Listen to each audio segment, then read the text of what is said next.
are shooting on location in Palm Beach, Florida. My name is Kim Swears, the boat boss, and what Palm Beach is known for is living, working, and playing on the water. Today, this is a story that you do not want to miss. It is a young man that actually turned tragedy into opportunity.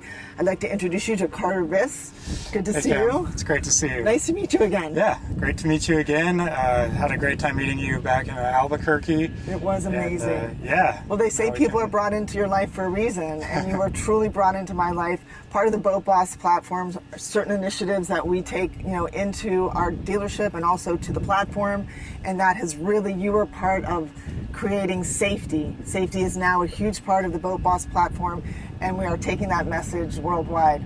And awesome. I want to show and I want to tell the world about your story. So take us back to your childhood. I know you are a avid snorkeler, you love the water. Tell us about your childhood. Yeah, so it's funny. I actually grew up in Denver, Colorado, so completely away from the ocean.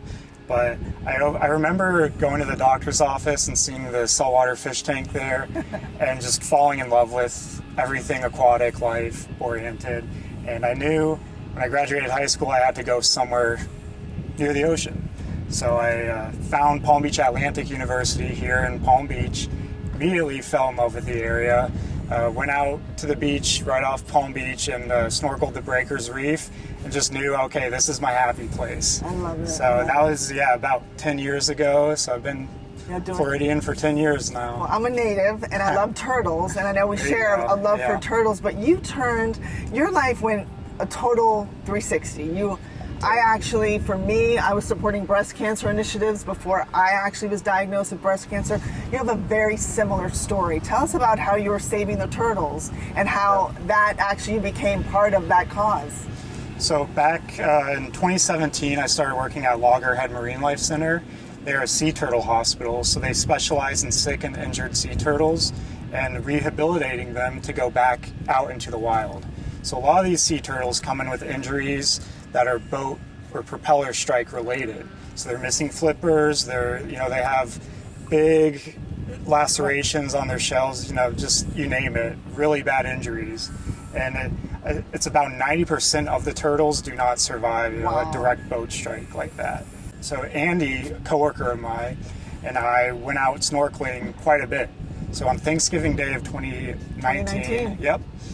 We were out snorkeling the Breakers Reef, my favorite spot, my happy place, and we were about done for the day. I started swimming in towards the shore, and then I saw this huge hole of a boat heading straight towards me at a super fast speed. So in just about 2 seconds, I had to react. I kind of turned my limbs a bit, make sure whatever was going to get hit, it wasn't my head or my back, or I wouldn't be here, and braced for impact. And the first thing I noticed after the impact happened was that my right arm was gone. I saw it sink down below me onto the reef for a moment there, and also realized I couldn't swim, and there was blood pooling all around me, and noticed both my legs were severely cut by the propellers. Amazing. To the point I couldn't move them, I couldn't swim, so I was drowning basically in my own blood. And thankfully I had a dive buddy with me, Andy. He was first on scene, managed to kind of hold me up out of the water. Thankfully the boat turned around. Yep, they noticed what happened, called 911, turned around and got on the boat. Another kind of like a perfect stranger was out paddleboarding. She just learned how to Christine, yes. She just learned how to tie a tourniquet. So a day before, I understand. About a week before, yep. And she tied them around my arms and legs, and I would have bled out right there on the scene if it wasn't for that. But just truly an amazing. It's a remarkable story. Yeah. So take us back to that day. I know we're going to head out there. It's the first time you've been there since really 4 years now. What's going through your mind right now?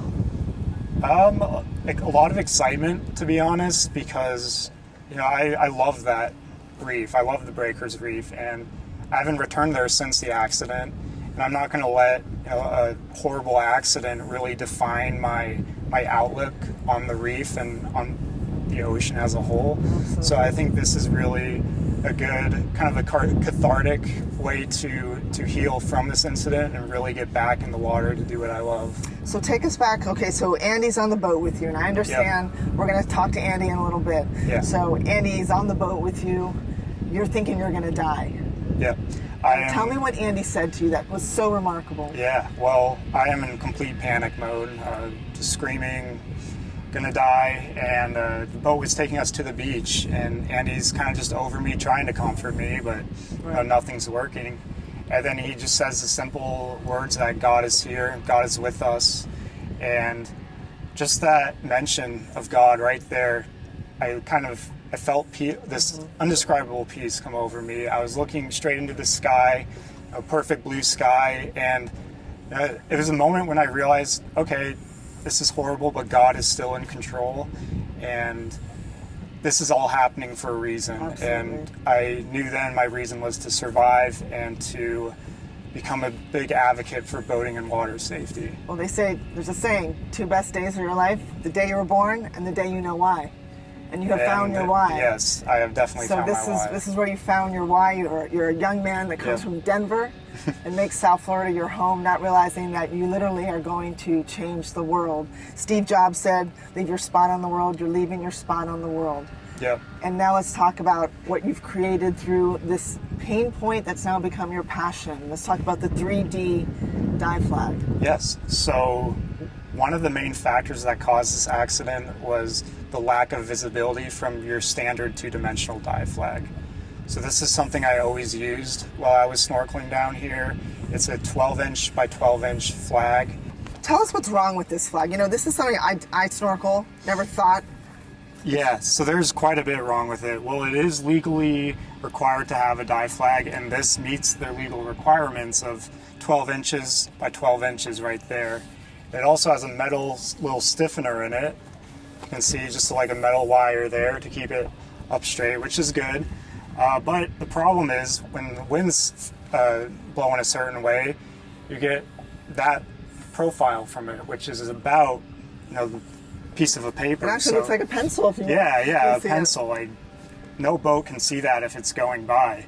So you're really in a situation where potentially a boat can't see a dive flag. You're using it, but what happened to me was the boat didn't see it in time, couldn't turn away fast enough, and unfortunately hit me. And the driver of the boat, let's talk about that, because from what I understand, was not intoxicated, was not distracted, he just didn't see you. So there was, a brief moment where he couldn't get a glimpse of the dive flag. It was at the wrong angle, and he kept going forward, and just that little moment was enough to cause this. Well, they say out of pain comes, passion. Passion becomes purpose, and purpose becomes a great product. And this is your product that you've actually tell us this. This is a 3D buoy. This is just kind of the first and only one on the market right now. And it's fully inflatable, kind of like a pool inflatable, and it's 15 by 15 inches, so a little bit larger than the legal size. But the most important part is that it can be seen from any angle by a boat. There's no situation where you get that thin profile from it. No matter what, you're seeing the diver's down signal, so a boat couldn't miss it. Well, there's a silver lining to everything, Carter, and out of this tragedy, you created your own foundation. I sure did. It's a 501c3 nonprofit, and it's called the Carter Viss Foundation.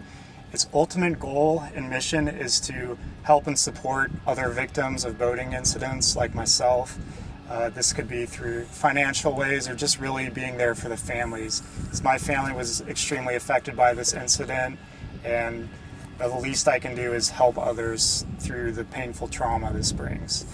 Well, as they say, out of every single situation, you have to search for the message and turn that message into a lesson. And your lesson was really just to help others, paying it forward. You had the right people on the boat that day that were all fighting for you. You had God, obviously your faith, your family. I want to take a minute to talk to the people that were on the boat now and hear what they went through as well. Absolutely.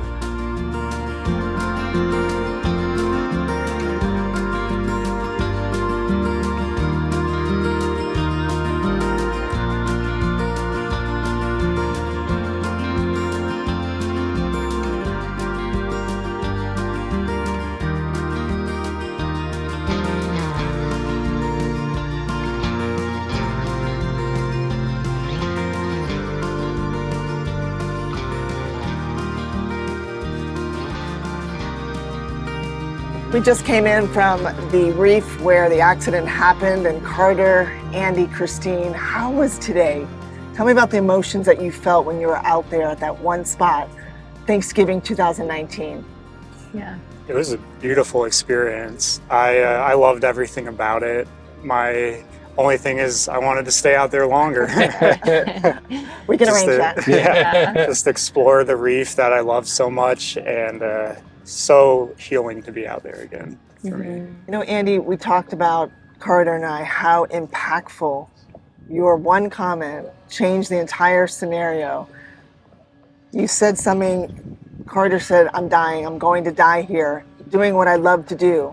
And then you said something that changed his mindset. And I'm a big believer in faith, mindset. Take us back to what you said. Yeah, so we were on the transom of the boat heading towards the paramedics. We could see the ambulance lights, and Carter's obviously in a panic. I mean, he thought he was dying for obvious reasons. And, you know, he kept saying, it's over, I'm done.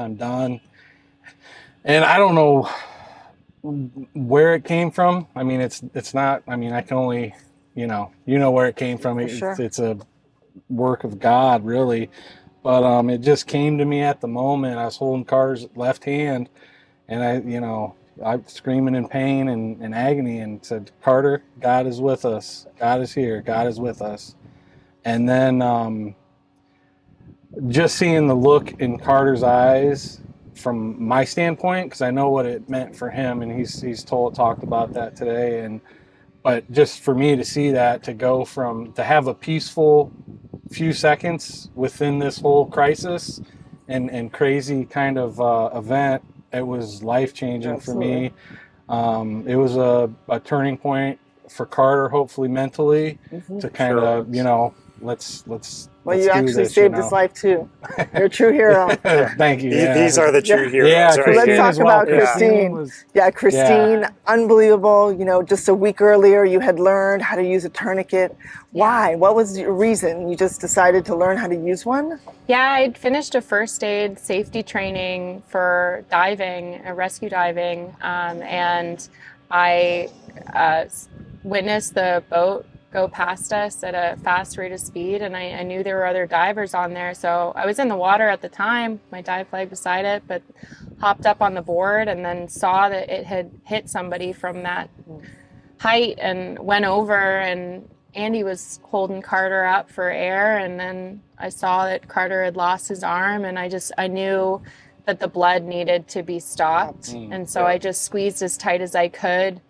And then we used a makeshift tourniquet on the boat. I was about to use the bungee cord that was on my paddleboard, but once we pulled him up onto the boat, I just let my paddleboard go, and we used this like fabric, and I just wrapped and tied off. I do wish that they had a real tourniquet on the boat. Probably would have been faster and been more effective, but well, it worked. It worked out. He's here. Situation, It's actually something that I never thought to put a tourniquet into our Coast Guard kits that we sell at my dealership. Definitely, conversation like this, dialogue will change everything. It'll be a game changer and save many, many lives. But Carter, it has been an absolute pleasure hearing your story. Congratulations on everything that you've gone through and getting through it and creating a foundation that's really making a difference in the world. If you are interested in learning more about the Carter Viss Foundation, there's 2 places to visit: safeboatingcouncil.org or the Carter Viss Foundation. It's listed below and in the comments. Please donate today. We are actually FB Marine Group, my dealership. When we met last time in Albuquerque, I said, what do you need to extend this, to get your voice out there and your platform? You said, I just need about $3,000. Well, today, my dealership, we're donating $3,000 to your foundation. That's awesome. And I'm gonna, Thank you so much. You're welcome. Wow. And I'm going to encourage everyone in the marine industry, from Mercury, Yamaha, whoever is out there, to all the boat manufacturers and all the dealerships, the OEMs, vendors, to really join in this effort, the grassroots effort to really make boating safety important. And it's an absolute necessity that we always boat smart from the start. Guys, I can't thank you enough to the heroes and to Carter. You're like Steve Jobs said, you're leaving your spot on the world. And and the world will always be changed because of you. And thank you. Absolutely. Thank you. Thank you. Have a great day, everyone.